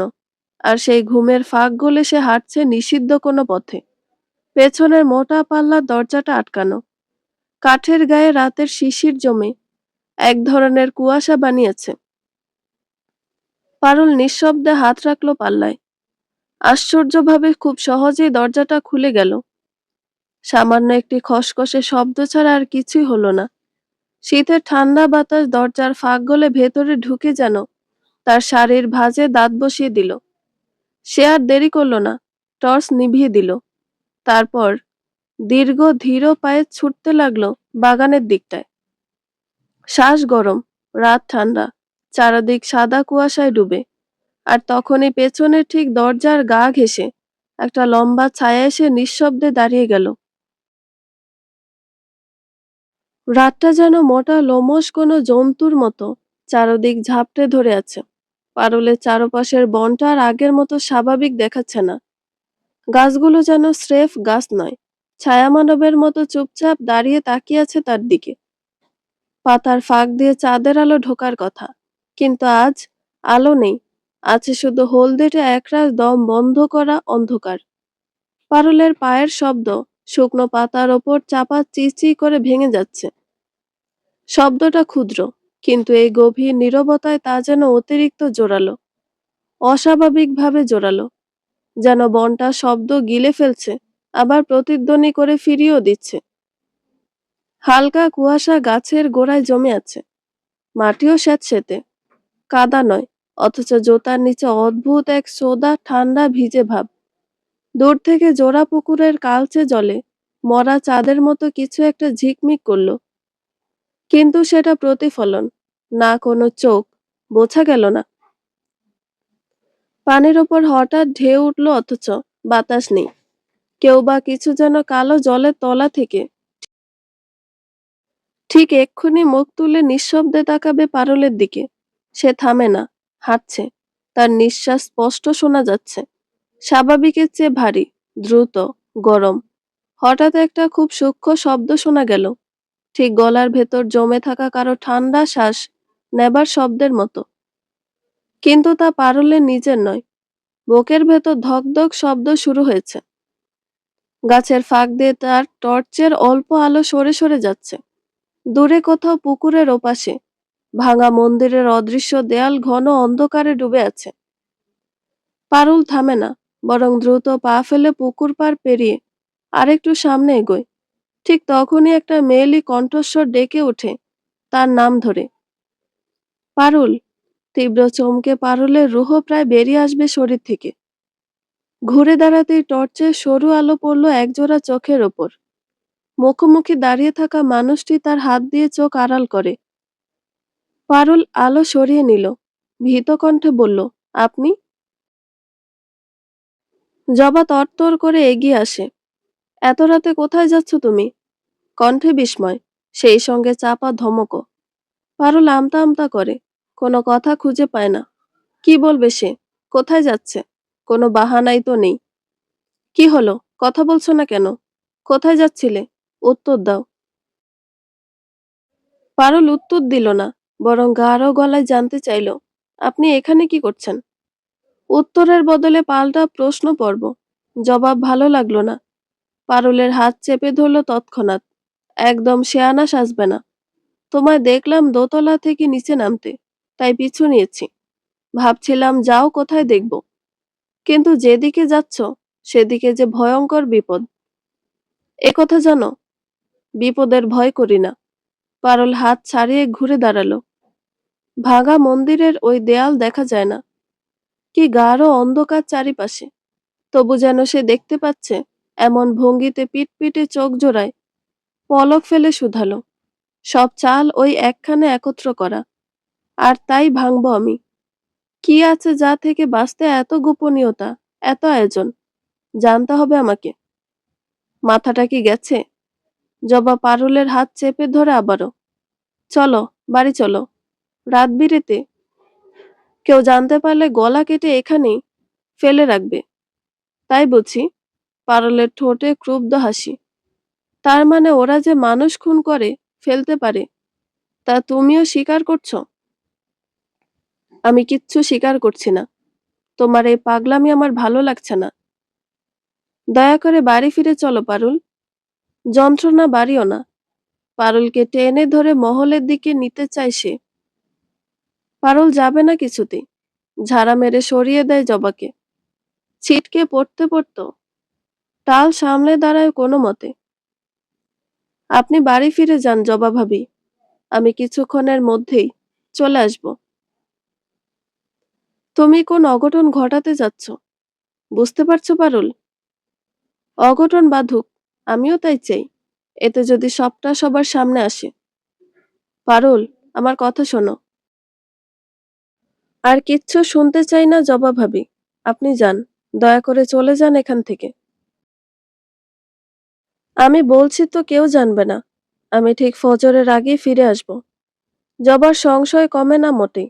ভীত সন্ত্রস্ত গলায় বলে, সৌরভ যদি টের পেয়ে যায়, ঝড় উঠবে পারুল, ঝড়। হাত জোর করছি, এ বোকামি করো না। পারুল তবুও দমল না, থামল না, শুনল না কিছুই। একগুঁয়ে যে তার রন্ধ্রে রন্ধ্রে। কোন ওষুধ চেপেছে ঘাড়ে কে জানে। জবা কি করবে বুঝতে পারছে না। পারুলকে এখান থেকে টেনে হিঁচড়ে নিয়ে যাওয়া তার পক্ষে সম্ভব না। আবার একা ফেলেও যেতে পারছে না। একবার ভাবছে চট করে গিয়ে সুমিতকে খবর দেয়, কিন্তু সুমিত পঙ্গু মানুষ, হুইল চেয়ারে বসবাস তার, কি করতে পারবে সে? কিন্তু আমিনা বেগম কিংবা সৌরভ, কারো কানে এই খবর গেলে এরপর কি হবে? ভাবতেই জবার মেরুদণ্ড বেয়ে শীতল শিহরণ বয়ে গেল। মনে মনে রবকে প্রার্থনায় ডাকল সে, যে করেই হোক এই বিপদ টলিয়ে দিতে। দরকার হলে কালকে সকালেই চলে যাবে তারা এ বাড়ি থেকে। এমন বিপজ্জনক পরিস্থিতিতে কিছুতেই থাকবে না। শেষে কার দোষে কিভাবে সে ফেঁসে গিয়ে সৌরভের কাছে দোষী সাব্যস্ত হয়। জবার দোয়ার জোরে কিংবা পারুলের ভালোর জন্যই হোক, আচানক সেখানে আরো একজোড়া পায়ের উপস্থিতি পাওয়া গেল। অন্ধকারে কে এসেছে তাকে চেনা দেয়। পারুল বুঝতে পেরে সঙ্গে সঙ্গে টর্চের আলো ফেলল। এক হাতে চোখ আড়াল করে সোজা হয়ে দাঁড়িয়ে মুশফিক। পারুল টর্চ অফ করে মৃদু নিঃশ্বাস ফেলে। যা করবে ভেবে এসেছিল তা মাঠেই মারা গেল। এবার আর এগুতে পারবে বলে মনে হয় না। জবা ভাইকে দেখতে পেয়ে এত খুশি হলো, যেন বহুদিন পর মরুভূমিতে একখণ্ড পানির ফোয়ারার দেখা পেয়েছে সে। মুশফিককে কিছু বলার আগে মুশফিক পারুলকে উদ্দেশ্য করে বলে উঠল, আপনি নিজের কথা ভাবছেন না, অথচ সঙ্গে যে আছে তার কথাও ভাববেন না। আপনি কি মা নাকি অন্য কিছু? পারুল হতভম্ব হয়ে গেল এমন কথা শুনে। আশাই করেনি কেউ তাকে এভাবে অপমানিত করবে। মুশফিক বলেই চলেছে ওদিকে, কণ্ঠে আক্রোশ তার, চোয়াল শক্ত। এত রাতে বেরিয়ে পড়েছেন একা একা, কি বালের রহস্য খুঁজতে, অথচ এর পরিণতি কি হবে সেটা নিয়ে একবারও ভাবলেন না। এমনও হতে পারে রাগে জেদে এসে আপনার স্বামী তার নিজেরই সন্তানকে শেষ করে দেন, আপনার কারণে ওর প্রাণ নাশ হয়, কিংবা আপনি অতিরিক্ত উত্তেজনার বশবর্তী হয়ে ওকে হারিয়ে ফেলেন। জানেন তো, প্রথম 3টা মাস খুবই নিয়ম মেনে চলতে হয়, সাবধানে থাকতে হয়। পরাণে কি একটুখানি মায়া নেই ওই ছোট্ট প্রাণটার জন্য? এমন মানুষকে কেন সন্তান দেয় বিধাতা? আর যার প্রাণে মায়া ভরা, তার কোল রাখে শূন্য। সত্যি, বিধাতার বিচার বোঝা বড়ই দায়। পারলে 2 চোখ বেয়ে টপ টপ করে পানি পড়ছে। পাল্টা জবাবে কি বলবে খুঁজে পায় না সে। সত্যিই তো, এক মুহূর্তের জন্য ভুলেই বসেছিল পারুল, সে আর একা নয়, সঙ্গে আছে আরো একটি প্রাণ, যার জীবন নির্ভর করে তার ওপর। সঙ্গে সঙ্গে একটা হাত চলে যায় পেটের উপর, যেন অনুভব করার চেষ্টা করে অনাগত সন্তানটি তখনও কি আছে তার সঙ্গে। জবা এগিয়ে এসে পারুলের এক বাহু আঁকড়ে ধরে, উষ্মা কণ্ঠে বলে, এখন আর ঘাটতারামি করো না, মহলে ফিরে চলো। কেউ দেখার আগে কত বড় সর্বনাশ করতে যাচ্ছিলে তুমি নিজেও জানো না পারুল, জানতে হবেও না। যা করার করিও, আগে ওকে পৃথিবীতে আসতে দাও, এই সুন্দর দুনিয়াটার একটা অংশ হতে দাও। এরপর তোমার যা খুশি তাই করিও, আমরা কেউ আটকাবো না। কিন্তু এখন না, এখন ফিরে চলো। সবকিছুর একটা নির্দিষ্ট সময় থাকে, সেই সময়ের আগে বা পরে যাই করবেন তাই খারাপ পরিণতি ডেকে আনবে। মানুন আর নাই মানুন, বিয়ে হয়েছে আপনার, একজন আসতে চলেছে আপনার ভরসায়। এখন তো একটু ভাববেন এসব নিয়ে। না চাই তো আল্লাহ আপনাকে একটা সংসার দিছে, সন্তান দিছে, এসব বাদ দিয়ে কিসের পিছনে দৌড়াচ্ছেন আপনি? থাক, আর কিছু বলিস না তুই। জবা ধমকালো, চলো পারুল, আমার সঙ্গে ফিরে চলো। আর ভুলে যাও এই রাতের কথা। সংসারে মন দাও। তোমার এখন স্থির হওয়া বড্ড প্রয়োজন। এই উত্তেজনা তোমার সন্তানের জন্য বিপদ ডেকে আনতে পারে। পারুল যেন বোবা এখন। এই একটু আগেও যে অসুর, যে শক্তি তার ভেতর কাজ করছিল, তা কোথায় মিলিয়ে গেছে কে জানে। একেবারে নিস্তেজ পারুল। গলার স্বর চিরে বেরোচ্ছে না একটি শব্দ। চুপচাপ ফিরে চলল জবা আর মুশফিকের সঙ্গে।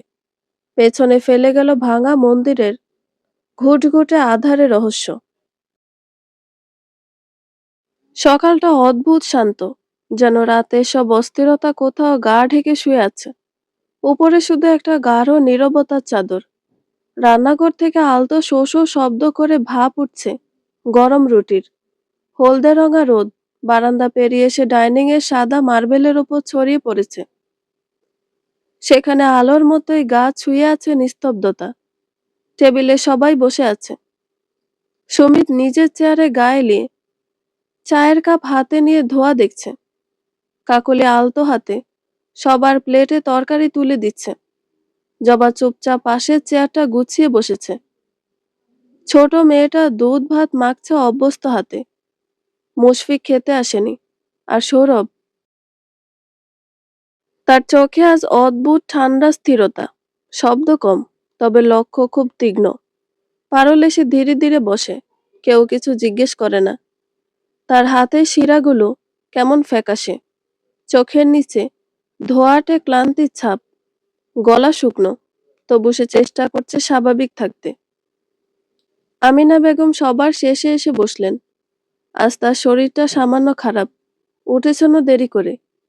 জবা উঠে এসে শাশুড়ির চেয়ার টেনে বসায়। তোমরা খেতে শুরু করো। সুমিত সৌরভ এতক্ষণ হাত গুটিয়ে বসেছিল, এখন খাওয়ায় মনোযোগ দিল। আমিনা বেগম পারুলের দিকে তাকিয়ে খানিকটা অবাকই হলেন। বিস্মিত কণ্ঠে বললেন, কি ব্যাপার ছোট বোমা, তোমাকে এমন দেখাচ্ছে কেন? চোখে মুখে উদাসীন ভাব। ফ্যাকাশে হয়ে আছে। রাতে ঘুম হয়নি? একটু কম হয়েছে, নিস্তেজ কণ্ঠে জবাব দিল। সৌরভ ভ্রুকুটি করলেন। ঘুমাবে কিভাবে? সারাদিন তো মাথায় আজে বাজে চিন্তা। আম্মা, আপনি তারে ভালো করে বুঝেন। আমি কিন্তু আমার সন্তানের ব্যাপারে কোনো ছাড় দেব না। থাম। আমিনা বেগম হাত উঁচু করে ইশারা করলেন। পারুলকে উদ্দেশ্য করে বললেন, তুমি কি এখনো ওইসব নিয়ে চিন্তায় মগ্ন ছোট বোমা? আমার থেকে গোপন করো না। পারুল সংক্ষেপে জানালো, না, এমনিতেই ভালো লাগে না।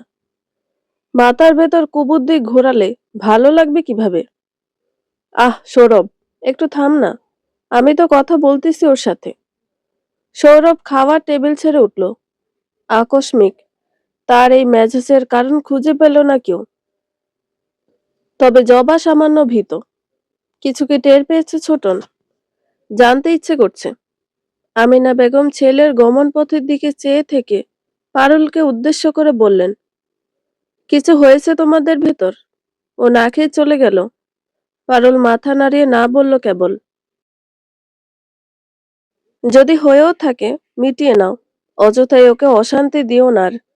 অনেক অপেক্ষার পরে একটু শান্তি পেতে যাচ্ছে। এখন আর অশান্তি করিও না। আর সৌরভকে আমি বোঝাবো, এই সময়ে মন মানসিকতার অনেক পরিবর্তন হয়। এই ভালো তো এই খারাপ। ও যেন তোমাকে বোঝে। যাও ছোট বোমা, সৌরভকে নিয়ে এসো গে যাও। খালি পেটে বাড়ির ছেলেরা কাজে বেরোয় না। এতে সংসারের অমঙ্গল। অগত্যা পারুলকে উঠে যেতে হলো। কাকলি আজ পুরোপুরি নিশ্চুপ। যেন আশেপাশে কি হচ্ছে, কে কি বলছে, তার কানে ঢুকছে না কিছুই। বরং সে নিজের মতো ব্যস্ত সবার খাবারের তদারকিতে। রেলিংয়ের ধারে নিরুত্তাপ ভঙ্গিতে দাঁড়িয়ে আছেন সৌরভ। প্রভাতের নরম হাওয়ায় তার আঙুলের ফাঁকে ধরা সিগারেটের অঙ্গারটুকু জ্বলে উঠছে টুকটাক। সিগারেট আর সৌরভ এই দুটোকে আলাদা করে কখনো দেখতে পারেনি পারুল। ধীর নরম পায়ে এগুতে লাগলো সে। দূর থেকে টের পাওয়া যায় না এই মানুষটার মেজাজ এখন ঠিক কেমন। গতরাতে ঘরে ফিরে সৌরভকে গভীর ঘুমে ঢলে থাকা অবস্থায় পেয়েছিল পারুল। তবুও কৌতূহলী শিশুর মতো কাছে ঝুঁকে দেখে নিয়েছিল তার মুখ, তার বুক ওঠানামা করছে কিনা, নিঃশ্বাসের ভেতর কোনো অস্বাভাবিকতা আছে কিনা। সৌরভের গাঢ় ভারী নিঃশ্বাস বলেছিল সে সত্যিই ঘুমিয়ে। কিন্তু এখন এই নিস্তব্ধ সকালের বারান্দায় দাঁড়িয়ে থাকা মানুষটাকে দেখে কেন জানি মনের গভীরে কেমন এক খসখসে অস্বস্তি বোধ করছে পারুলের। প্রশ্নটা আবার মাথা তোলে, সত্যি কি সে ঘুমোচ্ছিল, নাকি নিজের ঘুমকেও একরকম নিখুঁত অভিনয়ে পরিণত করতে পারে এই মানুষটা। পারুলকে দেখে নিজে থেকে কথা বললেন সৌরভ, কিছু বলবে? পারুল ইতস্তত বোধ করে, গলার স্বর নামিয়ে বলে, আপনি আমার ওপর রেগে থাকবেন না, খেতে আসুন। আম্মা ডাকছে। ডাকুক, এখন আর খাবো না, বলে সিগারেট ঠোঁটে চাপেন তিনি। পারুল ক্ষণকাল বিরতি দিয়ে ফের বলে ওঠে, আমি কি কিছু করেছি? এক ঢিলে যেন দুই পাখি মরে সেই চালেই কথাটা ছুড়ে দিয়েছে পারুল। দেখতে চায় সত্যি সৌরভ কিছু জানেন নাকি অন্য কোনো কারণেই তার এই রাগ। উত্তরে সৌরভ মুচকি হেসে পারুলের দিকে পুরোটা ফিরে দাঁড়ালেন, হাতে সিগারেট ফেলে দিয়ে বললেন, আমার রাগ ভাঙাতে এত আয়োজন? শেষমেশ সব ভুলে নতুন ভাবে সব শুরু করবার সিদ্ধান্ত নিলে নাকি? পারুল হ্যাঁ না কিছুই বলে না, তবে চোখ তুলে তাকিয়ে রয় ওই গভীর দুটি চোখে। পড়তে পারে না কিচ্ছুটি, কোনটা অভিনয় কোনটা সত্যি ধরতে পারে না। হতাশায় নিমজ্জিত হয়ে চোখ নামিয়ে নেয়, আর সেটাকে সৌরভ ধরে নেয় লজ্জা মিশ্রিত সম্মতি। দুটো হাত বাড়িয়ে পারুলকে আচানক বুকে জড়িয়ে নিল সে। পারুল বরফের ন্যায় জমে গেল আবারও। যতবার কাছাকাছি এসেছে মানুষটা, ততবারে অস্বাভাবিক হয়ে পড়ে পারুলের হৃদগতি, নিঃশ্বাসের ওঠানামা। এখনো অভ্যস্ত হতে পারেনি সেই স্পর্শের সঙ্গে। কাকলিয়ে উঠে এসেছিল উপরে, এড়িয়ে যাওয়ার খুব জোর চেষ্টা চালালো, কান তো আর বন্ধ থাকে না, সব কথাই ঢোকে, সবকিছু চোখেও পড়ে। তবে সৌরভের এ আকস্মিক রাগের কারণ সে কিনা, তাই নিয়ে কিছুটা দ্বন্দ্ব চলছিল কাকুলির মনে। ভাবছিল গতরাতে তার ওই কাটকাট জবাবই বুঝি সৌরভের মেজাজকে চড়িয়ে রেখেছে। তাই পারুলের পাশাপাশি তারও উচিত সৌরভের কাছে ক্ষমা চেয়ে নেওয়া। শত হোক সৌরভ তার স্বামী, আর তার চেয়েও বড় বিষয়, তাকে সে এক আকাশ সমপরিমাণ ভালোবেসেছে। কিন্তু সিঁড়ি ডিঙিয়ে করিডোরে পা রাখতেই দৃশ্যটি চোখে পড়ে তার। দুজন দুজনের বাহুডোরে আবদ্ধ। যে বুকটা একসময় শুধুমাত্র তার জন্য ছিল, সেই বুকটাই আজ অন্য কারোর দখলে। বিদ্যুৎ গতিতে চোখ ফিরিয়ে তরতর করে নিচে নেমে আসে কাকুলি। বক্ষস্থলের ক্ষতটা বুঝি এ জন্মে আর শুকোবে না। প্রতিদিন কেবল জখমিত জায়গা আরেকটু করে জখম হবে। চলে যাওয়ার সিদ্ধান্ত নিয়েছে সুমিত্রা। এত তাড়াতাড়ি কেন চলে যেতে চায়, সে বিষয়ে জানতে চেয়েছেন আমিনা বেগম। সকালে বসে আছে হলঘরে সোফাতে। সুমিত তার চিরচেনা হুইল চেয়ারে বন্দি। তার পাশে সৌরভ পায়ের ওপর পা তুলে আয়েশের সঙ্গেই বসেছেন। জবা জান্নাতের চুলে বিনুনি করছে, জো একটা পুতুল দিয়ে খেলছে। কাকুলি নেই। রান্নাঘরে সবার জন্য কিছু খাবারের আয়োজনে ব্যস্ত। আর পারুল আমিনা বেগমের পাশে জায়গা দখল করে বসেছে। সময়টা বিকেল বেলা। শীতকালের বিকেল খুব ছোট হয়। আসরের নামাজ পড়ে সবাই এখানে একত্রিত হয়ে বসেছেন আমিনা বেগমের আদেশে। কেননা জবা গিয়ে আমিনা বেগমকেই জানিয়েছেন ওদের চলে যাওয়ার সিদ্ধান্তের কথা। পারুল জানে কেন চলে যেতে চাইছে ওরা, তবে সে কিছুই বলল না। চলে গেলে যাবে, ধরে রাখার কিছু নেই। কেন যেন একবার চোখ ঘুরিয়ে আশেপাশে মুশফিককে খুঁজল সে। সকলের ভিড়ে সে অনুপস্থিত। সকালের খাবারেও আসেনি। দুপুরেও কয়টা নাকে মুখে দিয়ে নিশ্চুপে চলে গেছে। কেন হঠাৎ এত চুপ হয়ে গেল মানুষটা? পারুলের মনে নতুন প্রশ্নের উদ্বেগ ঘটল। আমিনা বেগম বললেন, মাত্রই তো এলে, এখনই চলে যাবে কেন বৌমা? তোমরা ছিলে, ঘরটা ভরা ভরা লাগছিল। জবা রয়েসে উত্তর দেয়, ওদের পড়াশোনার জন্যই যেতে হচ্ছে আম্মা। জান্নাতের স্কুল থেকে ফোন করেছিল, হঠাৎ করে পরীক্ষার তারিখ পরিবর্তন করে আর মাত্র সপ্তাহখানেক পরে ফেলেছে। এখন যদি না যাই ওর পড়াশোনায় ক্ষতি হবে। এরপরে তো আর কিছু বলার থাকে না, পড়াশোনায় কোনো আপোষ নেই। ঠিক আছে যাও তবে, কিন্তু আবার তাড়াতাড়ি আসবে, কথা দিয়ে যাও। পারুলের সঙ্গে চোখাচোখি করতে করতে জবা বলল, আসবো আম্মা, খুব তাড়াতাড়ি ফিরে আসবো। পারুল বুঝতে পারল ওই চোখের ভাষায় আর কোনো দিন এখানে আসবার ইচ্ছে তাদের নেই। ঠিক হলো, আগামীকাল ভোরে রওনা হবে তারা। আজ রাতেই সব গোছগাছ করে রেখে দেবে তাই। হঠাৎ করেই মহলটা কেমন শান্ত নীরব নিস্তব্ধতায় ছেয়ে গেল। এই দুটো দিন আগেও কেমন হৈ হৈ করছিল চারপাশ। সারাটা দিন যেমন তেমন যায়, একলা বিকেলে সময় না ফুরায়। পারুল নিজের মনে ডুবে বাগানের ভেতর দিয়ে হাঁটছে। সন্ধ্যা নামার আগে সে অচেনা নরম আলো চারদিককে ঢেকে দিয়েছে এক অদ্ভুত মায়ায়। আকাশ থেকে শীত নামছে ধীরে ধীরে, কেউ যেন অদৃশ্য হাত দিয়ে ঠান্ডার পাতলা চাদর মুড়ে দিচ্ছে পৃথিবীর গায়ে। গাছের পাতায় হালকা শিশির জমতে শুরু করেছে, বাতাসে একটা কাঁচা ঘাসের স্নিগ্ধ গন্ধ ভাসছে। চারদিক জুড়ে ঝিঝি পোকার একটানা ডাক, কে যেন দূর থেকে অদৃশ্য বাঁশিতে একটানা সুর টেনে যাচ্ছে। আর সেই সুরের তালে তালে হেঁটে যাচ্ছে পারুল। শরীরে ঠান্ডার কামড় একটু একটু করে বসছে, হাতে পায়ে কাঁপুনি ধরাতে চাইছে, তবু সে থামে না। তার হাঁটায় কোনো তাড়া নেই, কোনো গন্তব্য নেই। আজ যেন শুধু হাঁটার জন্য হাঁটা, উদ্দেশ্যহীন, চিন্তাহীন। নিঃশব্দ এক অদ্ভুত শান্তির ভেতর ডুবে থাকা। গোদলের আলোয় বাগানটাও যেন বদলে গেছে। ঝোপের আড়াল থেকে মাঝে মাঝে পাখি ডানা ঝাপটায়, শুকনো পাতা পায়ের নিচে মসমস শব্দ করে।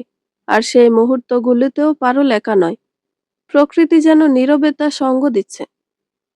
মুশফিকও এগিয়ে আসে একটু একটু করে।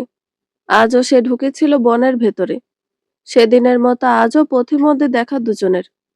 তবে আজ কেউই কাউকে দেখে চমকালো না, যেন জানতো দুজনের দেখা হবে দুজনের সঙ্গে। মুশফিকের মুখে হাসি নেই, চোখ জোড়ায় বিষণ্ণতা। পারুলি একটু সৌজন্যতামূলকভাবে হাসলো ওকে দেখে। আপনি আজও একা একা ঘুরে বেড়াচ্ছেন? মুশফিক হাসার চেষ্টা করে বলল, দোকলা পাবো কই, একাই সই। হুম, সঙ্গে আর সিগারেটও নেই দেখছি। আপনাকে আর আমার স্বামীকে আমি সিগারেট ছাড়া না দেখলেই অস্থির বোধ করি। মুশফিক পারুল দুজনই একতায় হাসলো খানিকটা। মুশফিক বলল, এখন বিয়ে শাদী করিনি, তাই একটু খাই, বিয়ের পর যদি বউ খেতে না দেয়। হ্যাঁ সত্যি,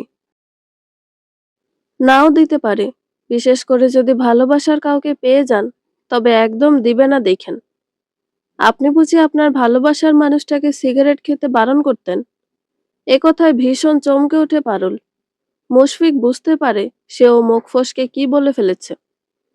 সঙ্গে সঙ্গে কথা ঘোরায় তাই না, মানে যেভাবে কনফিডেন্সে বলছিলেন, তাই ভাবলাম আপনি বুঝি আপনার স্বামীকে। উনি তো আমার ভালোবাসার মানুষ নন। মুশফিক এ কথার পিঠে কিছু বলে না। পারুল স্মিত হাসে। জবা ভাবি আপনাকে সবকিছু বলে দিয়েছে তাই না?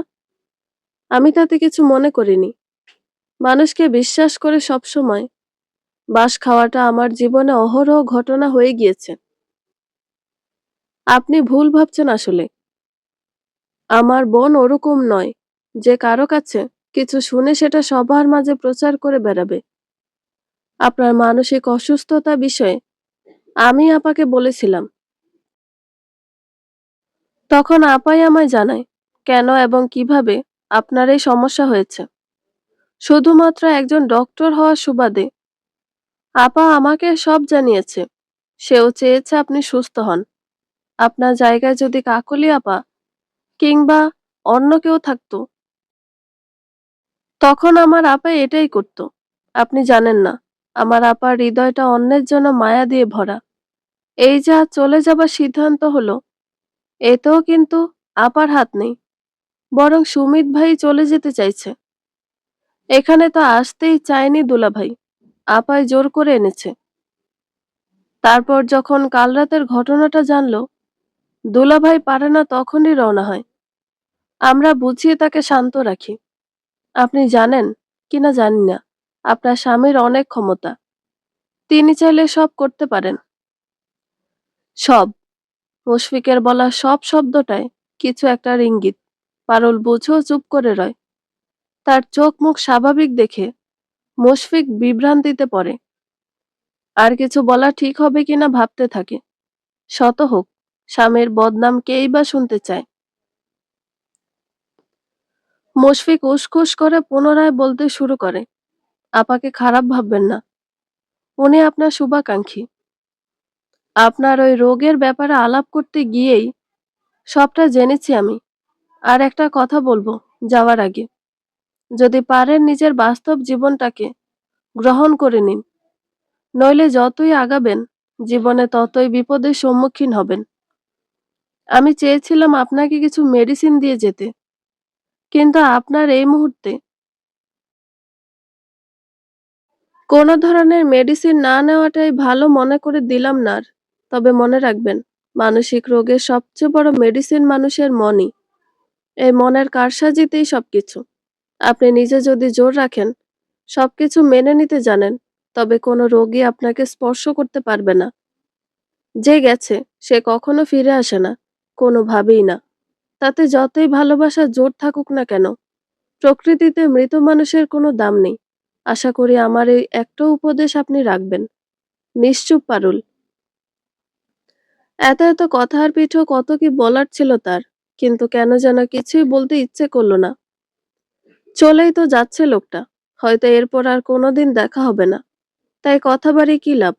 হাঁটতে শুরু করে দুজনেই, নীরবে, নিশ্চুপে। মহলের দিকে এগোয়। চারদিক গাঢ় অন্ধকারে ডুবে যাচ্ছে খুব তাড়াতাড়ি।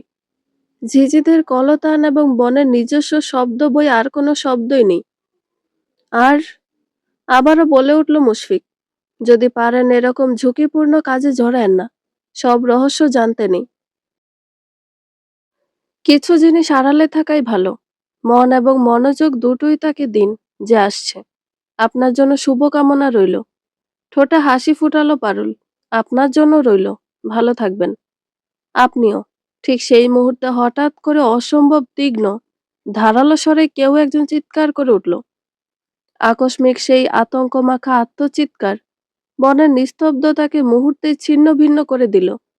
কোনো অদৃশ্য ছুরি শান দিয়ে চিরে ফেলল কুয়াশার ঘন চাদর। মুশফিক চমকে উঠল। বুকের ভেতরটা ধক করে কেঁপে উঠল তার। অজান্তেই ঘাড় ঘুরিয়ে পেছনে তাকালো সে। ঝুপ করে নেমে আসা অন্ধকারে চোখ খুব বেশি দূর পর্যন্ত যেতে পারল না। তবুও তার অভিজ্ঞ স্নায়ু বুঝতে পারল শব্দটা এসেছে জোড়া পুকুরের বাদিক থেকে, ঠিক যেখানে কালের গহ্বরে ধ্বংস যাওয়া ভাঙা মন্দিরটা দাঁড়িয়ে আছে, শ্বাসরুদ্ধ নীরবতায় ওত পেতে। ওটা কিসের চিৎকার জানতে চাইল সে। পারল স্তব্ধ হয়েছে, তবে জোর করে স্বাভাবিক হতে চাইল। হবে কোনো জন্তু জানোয়ার। এত ঘন বনে কিছু বনজ প্রাণী থাকা অস্বাভাবিক নয়। তাই বলে এমন আত্মচিৎকার। মাথা নাড়ে মুশফিক। না না, অসম্ভব। আমার তো লাগলো মানুষ বুঝি। পারুলের কাছেও লেগেছে, কিন্তু সে বুঝতে দিতে চাইল না মুশফিককে। কণ্ঠে তারা মিশিয়ে বলল, সন্ধে লেগে এসেছে, এখন আর এখানে থাকাটা ঠিক হবে না। বাড়ি চলুন। অগত্যা মুশফিককে হাঁটতে হলো পারুলের পিছু পিছু। তবে তার উদ্বেগ মুছে গেল না মোটেই। বারবার পেছন ফিরে কি যেন দেখার চেষ্টা করলো সে। বুকের ভেতরটা এখনো কাঁপছে দুকপুক করে। মহলের গেট ধরে দোতলায় উঠবার সময় পারুল নিচ থেকে বলে উঠল, ঠিক এই রহস্যের খোঁজে বারবার ছুটে গিয়েছিলাম আমি, কিন্তু আমায় কেউ সাহায্য করেনি। তাই আমিও আর কিছুর পিছনে ছুটবো না বলে সিদ্ধান্ত নিয়েছি। যা হওয়ার হোক গে ওখানে। কেউ যদি খুন হয়ে থাকে তাও সই। তবু এসবে আমি পারুল আর জড়াচ্ছি না। আপনি নিশ্চিন্ত থাকুন। থম খেয়ে গেল মুশফিক। এতটা জানা ছিল না তার।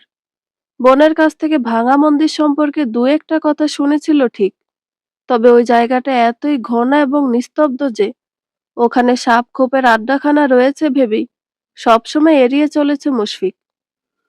সেই হিসেবেই পারুলকে মানা করে এসেছে সবসময়। কিন্তু ব্যাপারটা যে অন্য কিছু তা আজ নিজের কানে শুনতে না পেলে বিশ্বাসই করতে পারত না সে। স্তব্ধ নয়নে চেয়ে রইল কেবল সামনে, পারুলের চলে যাওয়ার দিকে। নিজের ঘরের দিকে এগুচ্ছে পারুল। শাড়ির আঁচলটা একটু বেশি হয়ে গেছে আজ। করিডোরের ধুলো মাখানো পথে লুটোপুটি খাচ্ছে সেটা। ইন্টারভাল। বন্ধুরা, গল্পটি ভালো লেগে থাকলে একটা লাইক করে দিবেন এবং গল্প সম্পর্কে কোনো মতামত জানানোর থাকলে কমেন্ট করতে পারেন। গল্পের বাকি অংশ শোনার জন্য চ্যানেলটি সাবস্ক্রাইব করে পাশেই থাকবেন। ধন্যবাদ সবাইকে। ভালো থাকবেন।